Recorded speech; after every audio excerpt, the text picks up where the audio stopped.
জামাল, ভালো মনে করছি। এই যে এই কাগজের মধ্যে তোর দোকানের সমস্ত হিসাব লেখা আছে, কত টাকা জমা, কত টাকা খরচ, সবকিছু লেখা আছে, একবার চেক করে নে। ভাইজান, তুমি আমার টাকা পয়সার হিসাব বুঝাই দিতেছো?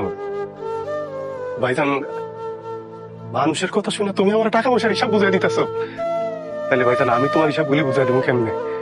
ছোটবেলা থেকে আমার যে কোলে পিঠে করে মানুষ করছো, নিজে ভালোটা না খায় ভালোটা আমারে খাওয়াইছো ভাইজান, ওই হিসাবটা আমি কেমনে বুঝাই দিব তোমারে?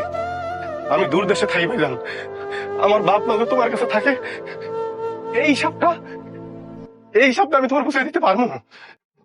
আমার বউরে তুমি ছোট বোনের মতো দেখে রাখো। আমি দূরে থাকি, আমি ওর চাহিদা আল্লাহ অনেক কিছু পূরণ করতে পারি না, তুমি বুঝতেই দাও না। সব তুমি পূরণ করো ভাইজান, এই সব আমি কেমন বুঝাবো তোমারে? আমার কাছে এই টাকা নাই ভাইজান, কি দিয়া বুঝান যায়? কোন সম্পত্তি দিলে তোমার হিসাব বুঝা পারবো আমার কও? আগে তোমার হিসাব তো বুঝাই, তারপরে আমার নালে সামান্য কয়টা টাকা আমি বুঝা নেবো। কষ্ট কি তোর একারে জামাল? আমাকে কষ্ট লাগে না?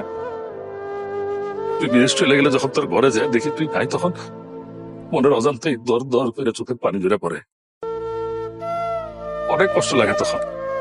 এই যে তুই বিদেশে থেকে এত কষ্ট করস, রোদ্রে পুরোজ বৃষ্টিতে ভিজে শরীরটা ঝলসায় ফেলাইছিস, ওই তবুও তো কষ্ট পাস না, কষ্ট করে বুঝতে দিস না। তবে মনটা জানাবই বাংলাদেশের মাটির মতো উর্বরী, মনে কোনো কষ্ট নাই, মনটা একটু বদলাস নাই। তুই এগারোটা মাসে এই ছোট্ট জামাল আছিস।